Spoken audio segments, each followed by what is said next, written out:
म वरिष्ठ अधिवक्ता गान्धी पण्डित साथीहरू यो घटनालाई अब हाँसेर रमाइलो गरेर मात्र अब तपाईहरु बस्ने दिन गए हिजोको गल्तीलाई यो छ यो हुनु पर्थ्यो यो गरिएन हामी यहाँ पुग्यौं भनेर मात्रै भनेर पनि पुग्दैन किनभने आज हिजोको 2/3 सरकारसम्म पुगेको नजिक पुगेको नेपाली कांग्रेस एमालेको सत्ता 40 वर्षदेखि जिल्लामा प्रशासन ताना मुना बनेर जरा गाडेको सत्तालाई जेनको आन्दोलनले उखेलेको अवस्था छ। जेन एउटा पार्टी होइन जेन एउटा समूह नै हो, आन्दोलन थियो। आन्दोलन जहिले पनि आन्दोलनै हो। आन्दोलनको त्यसलाई स्थायित्व दिने भनेको एउटा समूहगत कुरा हो। आज हिजोको दिनमा अब प्रश्न के छ भने यस्तो घटना घट्यो 23 गते गोली चलेर 29 जना मान्छे मरे, 24 गते जनताहरू सडकमा आए अनि त्यसलाई निषेधाज्ञा छोडेर आए, 1 बजे प्रधानमन्त्री भागेर जानुपर्ने अवस्था आयो। त्यसपछि 1 बजेदेखि 7 बजेसम्म कानुन सुरक्षा केही छैन। देशमा को आल्छ, कसको घर जल्ने हो, को मारिने छैन। त्यस्तो परिस्थितिमा एउटा कम्प्रोमाइज हो। जेन आन्दोलनले मागेको भन्दा पनि बढी चिज प्राप्त भएको हो। जेनको आन्दोलन व्यथिति भ्रष्टाचार अन्त यो बुझ्नु है तपाईले, एकदम यो जरुरी छ। आज तपाईको आज यो बोलेको कुराले भोलिको दिनमा हुने आन्दोलन, पर्सि हुने आन्दोलनमा यो देशमा तपाई हामी सुरक्षित भएर बस्न पाउँछौँ कि पाउँदैन भन्ने प्रश्न छ। त्यसलाई नबिर्सिनुहोस्। सर एकजना मर्यो तपाईको आफ्नो टाउको नपरिन्जेल अरू मर्यो भने ओहो भयो भने पाइन्छ, भोलि तपाईको टाउको पर्छ, मेरो टाउको पर्छ। यति खतरनाक अवस्था छ। त्यसैले त्यो कम्प्रोमाइज भयो। कम्प्रोमाइज हुँदा के भने जेनजीका चाहिँ समूह जुन नेता भनेर गएका थिए आन्दोलन गर्ने, उनीहरूको सम्झौता भएर यो संविधानलाई राख्ने अनि पहिला चाहिँ प्रधानमन्त्री नियुक्ति हुने, उसको सिफारिसमा चाहिँ विघटन गर्ने संसद भएको हो नि त। सहमति यो हो। भला त्यो सहमति गलत थियो होला, गर्न हुन्थेन होला, भयो त भयो नि। आज सुशीला कार्कीको सरकार छ, अब गर्ने के त? प्रत्यक्ष निर्वाचित राष्ट्रपति ल्याउन सकिन्छौँ, ल्याउन सकिन्छ। के हुनु पर्यो भने जुन कुरा प्रत्यक्ष आउनु राम्रो, प्रत्यक्ष निर्वाचित राष्ट्रपति वा सरकार प्रमुख आउनु पनि त जनतामा त जानु पर्यो होला नि त। हामीले जनताको पक्षलाई हामीले बिर्सिनु हुन्छ? जेन एउटा होला, नेपाली कांग्रेस एमाले मात्र एउटा होला, अहिलेको सरकार एउटा, तर यसको सबको शक्ति भनेको त जनता हो नि त। त्यसैले आज अब प्रतिशोधको राजनीति छोडिदिनुहोस्। अब आवश्यकता के छ भने हामीले चुनावको पद्धति त मानेका छौँ, चाहे प्रत्यक्ष निर्वाचित राष्ट्रपति वा सरकार प्रमुख होस् या संसदीय होस्, निर्वाचन त जानै पर्छ। निर्वाचनमा जाने भनेको सङ्गठित भएर जाने हो। त्यसैले आजको आवश्यकता जेन आन्दोलनबाट जुन उपलब्धि प्राप्त भयो, भ्रष्टाचार व्यक्तित्वमा चलाउने मान्छे छन्, पुराना पुस्ताले यो देश छोड्नुपर्छ, राजनीति छोड्नुपर्छ, देश पनि होइन राजनीति छोड्नुपर्छ, युवा पुस्ता आउनुपर्छ भन्ने जुन चाहना छ त्यसको वे फरवार्ड के त? अब जेनजी जस्ता नेता र युवा नेताहरू जसले गरेका छन् तिनीहरू एउटा समूहमा पार्टी बनाउनै पर्यो। पार्टी बनाउनु पनि त्यति सजिलो छैन। पार्टी बनाइसकेपछि अनि यो जेन समूहको चाहिँ जेनजी समूहको पार्टी बनेपछि अनि अरू पार्टीहरू नेपाली कांग्रेस एमाले र यो चाहिँ माओवादीमा पनि सुधारको कुरा आउँछ। हेर्नुहोस्, जुन बेलामा आन्दोलनको राततप थियो, जुन बेला जेनजीहरू माथि थिएर आन्दोलन ल्याएको थियो, त्यो बेलासम्म पार्टीका नेताहरू टाउको उठाउन सकेका थिएनन्। त्यही पार्टीमा पनि युवाहरूले होला अब नेता परिवर्तन गर्नुपर्छ भन्यो, तर आज 1 महिना भएर रात घट्दै गएपछि हेर्नुहोस् नेताहरूले बोल्न थाले। त्यही पुरानो नेता आउने सम्भावना छ। त्यसैले आज यो देशलाई बचाउनको लागि, यो देशलाई युनिटको लागि अब हिजो प्रतिशोधको राजनीतिमा नगरौँ। अब जेन लगायत उनीहरू मिलेर यी जेनजी भनेको त 28 वर्षभन्दा मुनि हो नि। अब जेनजीको आन्दोलनले ल्याएको परिवर्तन हो। जेनजी भन्ने होइन, युवा पुस्ता, नयाँ पुस्ता भनौँ। अब त्यसमा 28 वर्षको पनि होला, 40 वर्षको होला। नयाँ पुस्ताले अब यो देशलाई हाँक्नुपर्छ। हाँक्ने कसरी? प्रश्न त्यो चाहिँ छ हो। आजको दिनमा हाँक्ने कसरी भन्दाखेरि अब जेनजीका व्यक्ति लगायत युवा पुस्ताको एउटा सङ्गठन हुनु पर्यो। राजनीति बालन शाहजीले त म सङ्गठन बनाउँदिनँ, पार्टी खोल्दिनँ भन्यो भने को जाने त? पार्टी खोल्ने भनेको कुरा पनि त्यो सजिलो छैन। 6 महिनापछि निर्वाचन हुँदैछ, प्रत्येक जिल्लामा आउनुपर्ने छ।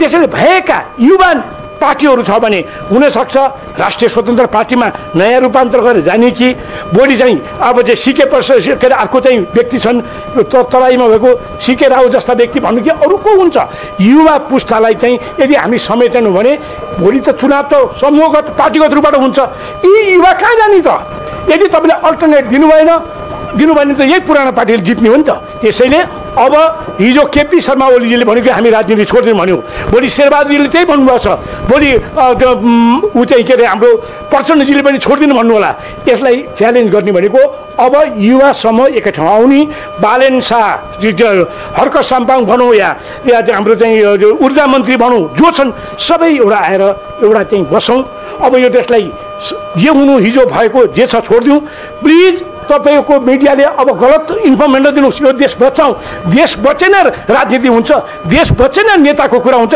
देश बचेन सुरेन्द्र केसीको कुरा हुन्छ देश बचेन गान्धी पण्डितको कुरा होला देश बचेन तपाईँको मिडिया चल्ला देशै रहने के हुन्छ र देश बडो खतरनाक अवस्था छ हामी चीन र भारत जस्तो देशमा बसेका छौँ र यो के हामीले पनि बुझ्नुपर्छ भने हामीमा भएको घटनाले गलत प्रवृत्तिले अशान्ति हुँदाखेरि त्यसको स्पिल ओभर इफेक्ट चाइनामा पनि जान सक्ला भारतमा बढी जान सक्छ भोलि यसले गर्दा चाहिँ हामी राष्ट्रिय राजनीतिबाट भन्दा अन्तर्राष्ट्रियको चाहिँ हामी घेरामा पऱ्यौँ भने हामी इराक वा के अरे चाहिँ यो अफगानिस्तान पनि हुन सक्छौँ त्यो हुन दिनु हुँदैन आज तपाईँको मिडियाबाट म विनम्र अनुरोध गर्दछु अब युवा शक्ति राष्ट्रिय स्वतन्त्र पार्टी बालेन शाह हर्क साङपाङ र कुलमान घिसिङ जस्ता व्यक्ति र अन्य व्यक्तिहरू आएर यो राष्ट्र र यो अहिलेको सरकारलाई पनि सहयोग गरेर शान्तिपूर्ण तरिकाबाट इलेक्सन जाउँ तर अब एजेन्डा के गरौँ भने दुईवटा तरिका छ अब या त यो 6 महिनापछि हुने फागुन 21 गते हुने इलेक्सनलाई रोकौँ र प्रत्यक्ष निर्वाचन गर्ने भने कि संविधानलाई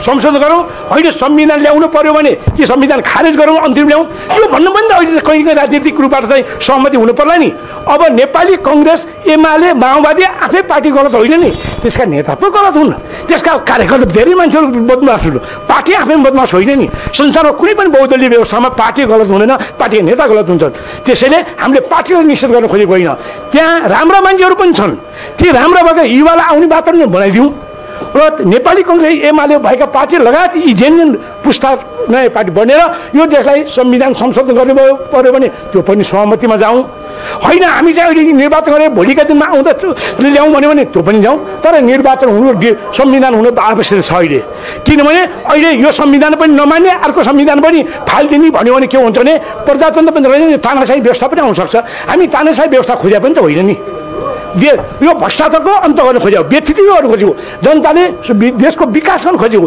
युवाले रोजगारी पाउनु खोज्यो भन्ने कुरा खोजेको हुन् युवाले स्वास्थ्य पाओस् भन्ने कुरा युवाले शिक्षा पाउन् भन्ने कुरा खोजेको हो नि त त्यसैले हामी एकदमै मलाई त रातभरि निन्द्रा लागेको थिएन म कसरी बोलेँ म कसरी एउटाको पक्षलाई बोल्यो भने अर्कोले गाली गर्ने अहिले सुरेन्द्रजीले भन्नुभएको थियो आफ्नै घर जल्ने होला पनि डर छ त्यो पनि त खतरा हो नि कुनै विचार व्यक्त गरेको कारणले कहिले घर जल्छ भने के राम्रो कुरा हो र मेरो विरोधीको जल्यो भनेर एकजना जल्यो भने भोलि मेरो पनि जल्न सक्छ त्यो गर्न दिनु भएन केही घटना गर्छ भोलि पनि त आन्दोलन होला नि त्यसैले अब जनता एकदम जागरुक हुनु परेको छ जेनजी आन्दोलन त 15-20 हजार युवा मात्र आएका थिए तर त्यसको शक्ति भनेको जनता हो नि त जनार्दन हो नि त हामी यी जनता जनार्दनसित हातेमालो गरेर शान्ति सुरक्षा कायम गरौँ निर्वाचनको मेरो हाम्रो लक्ष्य के भने यो देशमा प्रजातन्त्र रहोस् यो देशमा शान्ति सुरक्षा रहोस् भन्ने हो प्रत्यक्ष निर्वाचन पद्धति होला यो अहिले हाम्रो संविधानमा केही कमजोरी छन् संशोधन त हुनैपर्छ तर यदि अहिले 6 महिनाभित्र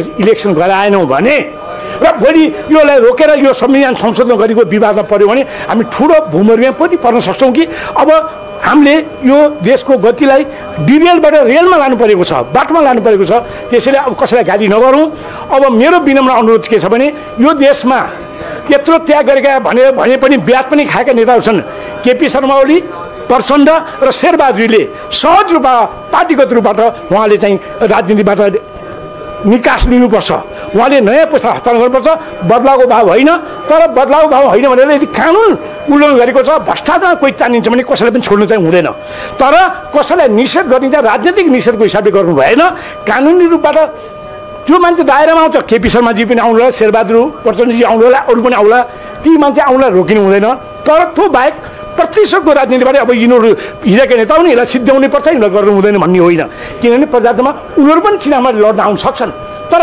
उनीहरूलाई निषेध गर्ने तपाईँ हामीले मात्रै होइन नि, जनताले निषेध गर्नु, मतले नै निषेध गर्ने हो। हामी विश्वास गरेको हुनाले आजको दिनमा तपाईँको मिडियाले के गर्नु भने युवालाई एकचोटि बसेर एउटा पार्टी बनाऊ, एउटा समूह बनाऊ र भोलि उनीहरूसित जनतासित लड्ने हो। भोलि जनतासित गएर चाहिँ युवाको समूह गरेर पार्टी बन्यो भने त जनतालाई भोट दिने ठाउँ पाइयो नि त। त्यो पार्टी बन्नु आवश्यक छ। आज राष्ट्रिय स्वतन्त्र पार्टी लगायत सिके राउत आउँछ नि, सिके राउत अरू हर्क सम्पन्न यी सबै व्यक्तिहरू एक ठाउँ बसौँ, एक्लै अर्का दोषले मै मात्रै ठिक छ अरू गलत भन्ने दोष नदिउँ। अब कसैले कसैलाई दोष दिएर यो देश ठुलो दुर्घटनामा जाँदैछ, किनभने ल एन्ड अर्डर चाहिँ कमजोर छ भन्ने हो। हेर्नु सुरक्षा निकायको मिटिङमा भइसक्यो, एकैचोटि सबै जिल्लामा चाहिँ आन्दोलन सुरु भयो त आर्मीले पनि धान्न सक्दैन भन्ने कुरा आयो। जनता प्रहरीको त मनोबलै खुसिसकेको छ, सशस्त्र प्रहरीले पनि अगाडि बढ्न सकिँदैन। आखिर यो देश त प्रहरीले मात्रै बचाउने होइन नि, यो देश हामीलाई पनि बचाउनु जान्नु पऱ्यो नि त। हामी आफूलाई नबचाउने, हामी चाहिँ जे पनि गर्दै जायो भन्ने, अनि पुलिस आइदियो भन्ने अर्काले गर्दै भन्ने त्यो हुँदैन। त्यसैले तपाईँले यो देश अब सबै व्यक्ति दोष नदिउँ, दोष दिउँला के गर्नु त, दोष दिउँ यसो भएन उसो भएन, प्रत्यक्ष निर्वाचन ल्याउने कसरी भन्नुहोस् त। अहिले यो संविधान के फाल्नु पर्यो या संसद हुनु पर्यो, कसरी गर्ने? किनभने आन्दोलन त माने त हो नि। आज जो आन्दोलन गरेर जे दिन्छ ती पनि गलत भने गाली गरेर हुन्छ। तपाईँ हामीले त हेर्नुहोस् हाम्रो मोडालिटी पनि चेन्ज हुनु पर्यो। डाक्टर साहबले जे बोल्नुभयो, हाम्रो सुन्दरमणिले हिजो पनि यो बोले यही हो, दुईटै बहुमतको सरकार बोल्ने पनि यही हो, आज पनि यही बोल। के परिपाटी भयो? उहाँले के बोल्नुपर्छ नि नहुनु भयो। अब कसरी बचाउने त? अब यसलाई कसरी डिरेलबाट रेलमा लाने भन्ने कुरा त आउनु पऱ्यो नि त। गाली मात्रै गरे हुन्छ र को आउँछ? जादुको छडी लिएर कोही पनि राजनीतिमा आउँदैन र त्यसले सबै समस्या सल्भ हुन्छ भनेर सोध्नु पनि हुँदैन। जादुको छडी भने जनताको मतै हो। त्यसैले हामी जुन पद्धतिमा राखेका छौँ, यत्रो आन्दोलन गरेर 47 सालदेखि आन्दोलन हुँदै आएकोमा जेएनजीलाई धन्यवाद दिनुपर्छ। त्यो पार्टी होइन, आन्दोलन समूह हो। अब उनीहरूलाई पनि समेट्नु पर्यो। उनीहरूले आफूले पार्टी खोलेका पनि छ, खोल्नु पनि सक्दैन। पार्टी नभइकन राजनीतिक पार्टी हुँदैन। के हामीले राजनीतिक पार्टी भोलि प्रत्यक्ष निर्वाचन गर्दा पनि पार्टी त हुन्छ होला नि त, ए बाबा हुन्छ। त्यसैले यी सबै कुरालाई बुझेर तपाईँको मिडियाले राम्रो भूमिका खेलिदिनुहोस्, देशलाई बचाउनुतिर जाउँ। म कसैलाई गाली गर्न चाहन्न, म कसैको पक्षमा राखेको होइन। तर जेएनजीको आन्दोलनको जुन चाहिँ छ कि भ्रष्टाचारको अन्त, नयाँ युवालाई अगाडि बढाउने, देशलाई अब समृद्धिको लाने भन्ने कुरा जुन चाहिँ छ त्यसलाई हामी 1, 2, 3 भएर एकबद्ध गरेर जानुपर्छ। धन्यवाद, नमस्ते।